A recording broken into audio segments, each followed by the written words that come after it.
பார்க்க போறோம் அப்படின்னா, இன்ஃபோசிஸ் கம்பெனியோட Q4 ரிசல்ட்ஸ பத்தி பார்க்க போறோம். அந்த ஒரு Q4 ரிசல்ட்ஸ், அப்புறம் அந்த கம்பெனியோட அந்த ஃபியூச்சர் கைடன்ஸ், அப்புறம் அந்த கம்பெனியோட சிஓவ ரீடெயின் பண்ணிக்கிறதுக்கான பிளான்லயும் இருக்காங்க. சோ அத பத்தி எல்லாமே டீடைலா வந்து பார்க்க போறோம். அப்புறம் இந்த ஸ்டாக் வந்து 7% வந்து இறங்கியிருக்கு. பின்னாடி இருக்க ரீசன் என்ன அப்படின்றதையும் டீப்பா வந்து அனலைசிஸ் வந்து பண்ண போறோம். நம்மளோட கணினியில தான் வந்து வீடியோ வந்து ரெக்கார்ட் பண்ணிட்டு இருக்கோம். சோ அதனால இங்க வந்து பேக்கிரவுண்ட் வாய்ஸஸ் வந்து நெறைய வந்து இருக்கும். இங்க வந்து நம்ம கோழி, அப்புறம் ஆடு மாடுலாம் வந்து வளர்க்குறோமா, சோ அதனால அந்த ஒரு வாய்ஸஸ் எல்லாம் இருக்கும். சோ அது எல்லாமே இருந்துச்சு அப்படின்னா கொஞ்சம் வந்து அட்ஜஸ்ட்மென்ட் வந்து பண்ணிக்கங்க. நேத்து வீடியோ நம்ம வந்து லேட்டா தான் வந்து ரிலீஸ் பண்ணிருப்போம். அதனால அந்த ஒரு வீடியோ வந்து பெருசா வந்து வியூஸ் போயிருக்காது. அப்புறம் நம்ம நைட்ல தான் ரெக்கார்ட் பண்ணுறதுனால ஜஸ்ட் நம்ம ஸ்கிரீன் ரெக்கார்ட் மட்டும் பண்ணி போட்டிருந்தோம். ஆடியோ மட்டும் பிக் பண்ற மாரி.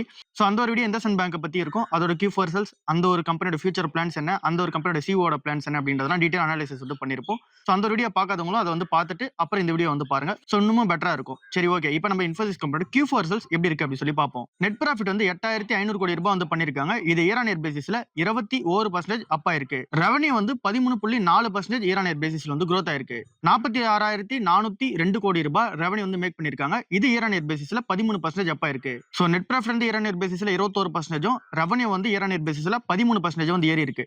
இப்போ நம்ம குவார்டர் ஆன் குவார்டர் பேசிஸ்ல பார்த்தோம் அப்படின்னா ப்ராஃபிட் வந்து 28% அப் ஆயிருக்கு. ரெவன்யூ வந்து 2% தான் grow ஆயிருக்கு. இது கொஞ்சம் கம்மியா வந்து இருக்கு. என்ன ரீசனால இவங்களால ப்ராஃபிட் அதிகமா காமிக்க முடியுது அப்படின்னா, ஆப்வியஸ்லி அந்த கான்ஸ்டன்ட் கரன்சி டேர்மா நம்ம பார்க்கும்போது, அதாவது டாலருக்கு எகென்ஸ்டா நம்ம ரூபி விழுற ரீசனால இந்த company same amount of the revenue generate பண்ணாலும் கூட ப்ராஃபிட்ல வந்து அதிகமா வந்து காமிக்க முடியுது. சோ இதனால தான் நம்ம வந்து இந்த ஐடி ஸ்டாக்ஸ் எல்லாமே நம்ம கன்சிடர் பண்ணிட்டு இருக்கோம். சோ அதனால தான் நமக்கு வந்து ஒரு பெரிய பெனிஃபிட்டா இருக்கு. இயர் ஆன் இயர் பேசிஸ்ல கொஞ்சம் வந்து ஏறி இருக்கு. பட் ஆனா குவார்டர் ஆன் குவார்டர் பேசிஸ்ல வந்து ஏறல. ஃபுல் ஃபினான்ஷியல் 2026 அந்த ரிப்போர்ட் வந்து வெளிய வரல. அது வரும்போது இன்னும் கொஞ்சம் டிராப்ல தான் இருக்குன்றது தான் எக்ஸ்பெக்டேஷன்ஸா இருக்கு.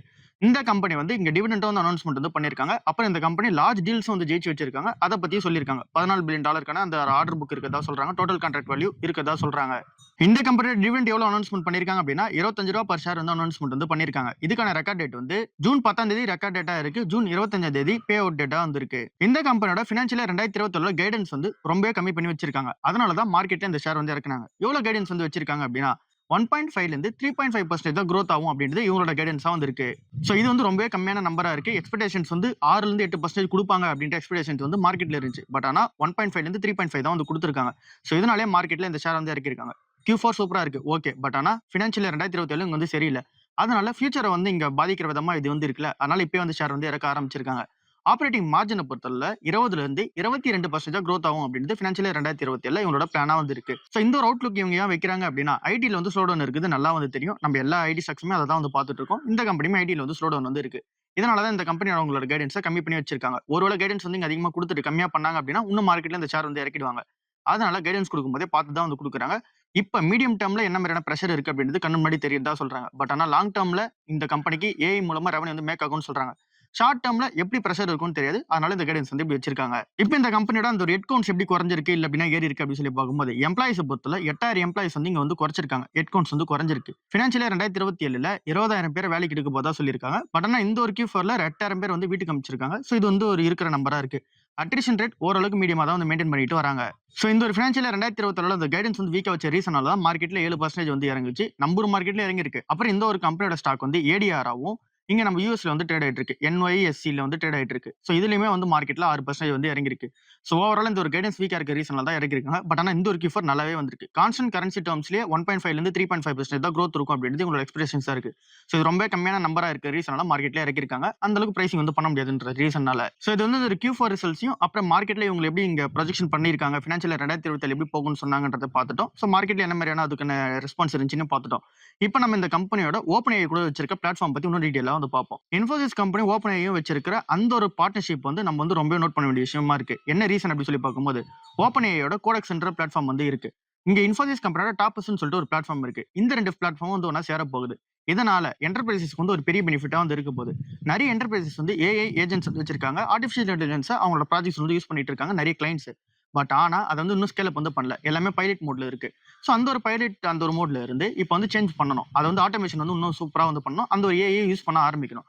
சோ அதுக்காக தான் இந்த ஒரு பிளாட்ஃபார்ம் கூட வந்து கொலாபரேஷன் வச்சிருக்காங்க. இதனால OpenAI கோடெக்ஸும் இன்ஃபோசிஸ் டாப்ஸும் ஒண்ணா சேரும்போது கிளைண்ட்ஸால ஈஸியா வந்து ஆர்டிஃபிஷியல் இன்டெலிஜென்ஸ் யூஸ் பண்ணிக்க முடியும். அதை வந்து ஸ்கேல் அப் பண்ணி எடுத்துட்டு போக முடியும். இப்போ பைலட் மோட்ல இருக்கிறத ஆக்டிவ் மோட வந்து மாத்த முடியும். சோ இந்த ஒரு இன்ஃபோசிஸ் கம்பெனி இனிஷியல் டார்கெட்லாம் யாரை வச்சு பண்றாங்க அப்படின்னா சாஃப்ட்வேர் டெவலப்மெண்ட் பண்றதுக்கும் டெவாப்ஸ் வந்து ஆட்டோமேஷன் பண்றதுக்கும் லெகசி சிஸ்டம்ஸ் மாடர்னைசேஷன் பண்றதுக்கும் இ-காமர்ஸ் வந்து இன்னும் அடுத்த லெவல் எடுத்துட்டு போறதுக்கும் இந்த மாதிரி இருக்க கிளைண்ட்ஸ் மட்டும் ஃபர்ஸ்ட் டார்கெட் வந்து பண்றாங்க இனிஷியலா. சோ ஏன் இவங்க டார்கெட் பண்றாங்க அப்படின்னா இவங்க கிட்ட இருந்தா அதிகமான AI ரெவன்யூ வந்து எடுக்க முடியும். இவங்க வந்து ஸ்பெண்ட் பண்றதுக்கு ரெடியா இருப்பாங்க. சோ அதனால அவங்க அவங்கள வந்து டார்கெட் பண்றாங்க. சோ இதனால இந்த கம்பெனி என்ன மாதிரியான பிளஸ்ஸா இருக்கும் அப்படின்னா, புதுசா ரெவென்யூ ஸ்ட்ரீம் வந்து ஆட் ஆகுது. ஏஐல இருந்து ரெவென்யூ ஸ்ட்ரீம் வந்து ஆட் ஆகும். அது வந்து ரெக்கரிங் ரெவென்யூவாவும் மாற ஆரம்பிக்கும். அப்புறம் அந்த ஒரு ஏஐ வந்து கண்டிப்பா லெகசி சிஸ்டம்ஸ்ல இன்டகிரேஷன் வந்து பண்ணி ஆகணும். சோ அந்த ஒரு இம்ப்ளிமெண்டேஷனுக்கும் இங்க வந்து ரெவென்யூ வந்து ஆட் ஆகும். அப்புறம் இதுக்கான சர்வீசஸ் அப்புறம் கன்சல்டேஷன் வந்து ப்ரொவைட் பண்றாங்களா, இதனால கன்சல்டிங் ரெவென்யூ வர ஆரம்பிக்கும். சோ இந்த மாதிரி 4 ரெவென்யூ பேசஸ் வந்து கிரியேட் ஆகும் இந்த ஒரு இன்ஃபோசிஸ் கம்பெனிக்கு. இதனால ஆர்டிஃபிஷியல் இன்டெலிஜென்ஸ்ல டிசிஎஸ் கூடவும், எக்ஸெல் டெக் கூடவும், விப்ரோ கூடவும், அப்புறம் அசென்ச்சர் கம்பெனி மாதிரி கூட இவங்களால வந்து போட்டி போட முடியும் அப்படின்றது இவங்களோட நோட்டா வந்திருக்கு. சரி, ஓகே, இது இந்த கம்பெனியோட ரீசென்ட் அப்டேட்டா இருக்கு. இதை நம்ம வந்து நோட் பண்ண வேண்டிய விஷயமா இருக்கு.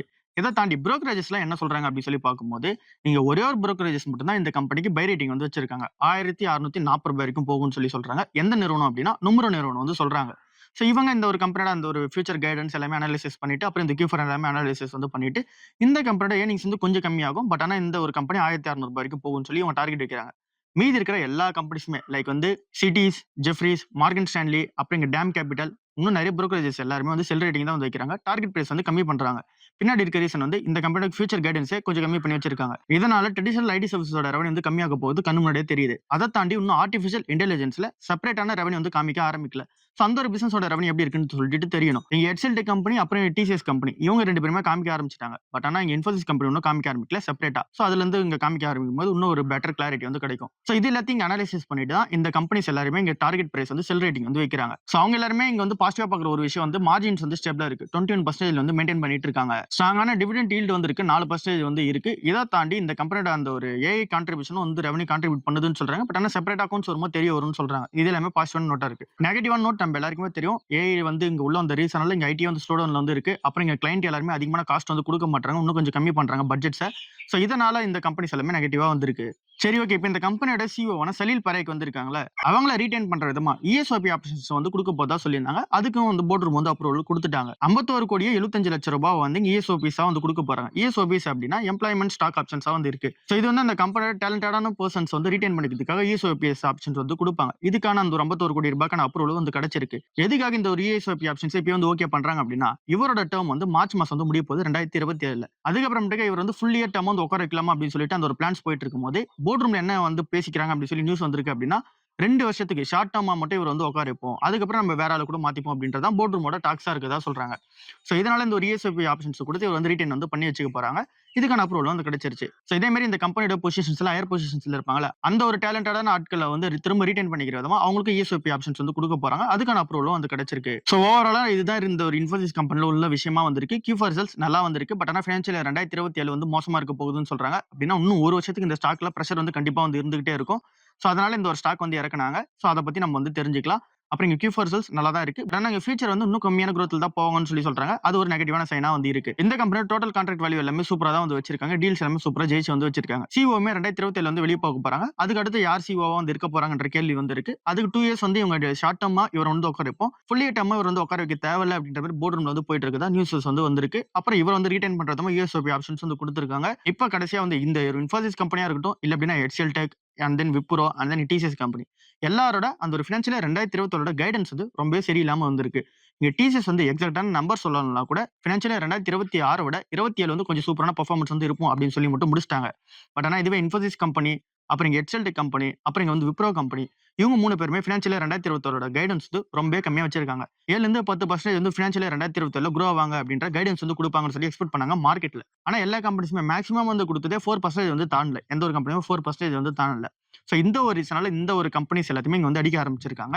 சோ இன்னும் பிரஷர் வந்து இருக்க போகுது அப்படின்றது நல்லாவே வந்து தெரியுது. சோ ஆர்டிஃபிஷியல் இன்டெலிஜென்ஸ் வர உள்ள வந்துருச்சு. சோ இது வந்து இன்னும் என்ன மாதிரியான அந்த ஒரு ட்ரெடிஷனல் ஐடி சர்வீஸோட ரெவன்யூ வந்து எடுத்துட்டு போகுதுன்னு தெரியல. இப்போ வந்து கம்மி பண்ணியிருக்கிறத கண்ணு முன்னாடி வந்து பாக்குறாங்க. சோ இப்போ நம்ம ஒரு இன்வெஸ்டர் என்ன மாதிரியான அப்ரோச் வந்து எடுக்கணும். இப்போ இன்ஃபோசிஸ் கம்பெனியா இருக்கட்டும், எக்ஸெல் டெக்கா இருக்கட்டும், இல்ல அப்படின்னா டிசிஎஸா வந்து இருக்கட்டும், இல்ல அப்படின்னா விப்ரோ கம்பெனியா இருக்கட்டும், இந்த ஒரு டாப் 4 பிளேயர்ஸ் எல்லாருமே கண்டிப்பா இந்த ஒரு டைம்ல ஸ்ட்ரகிள்ல வந்து இருக்கும். ஒருவேளை இந்த ஒரு கம்பெனிஸோட ஒட்டுமொத்த ரெவன்யூ வந்து ஜெனரேட் ஆகுது வந்து கம்மி ஆகுமான்னு கேட்டீங்க அப்படின்னா அது அதுக்கான சான்சஸ் லெஸ்ஸா தான் வந்து இருக்கு.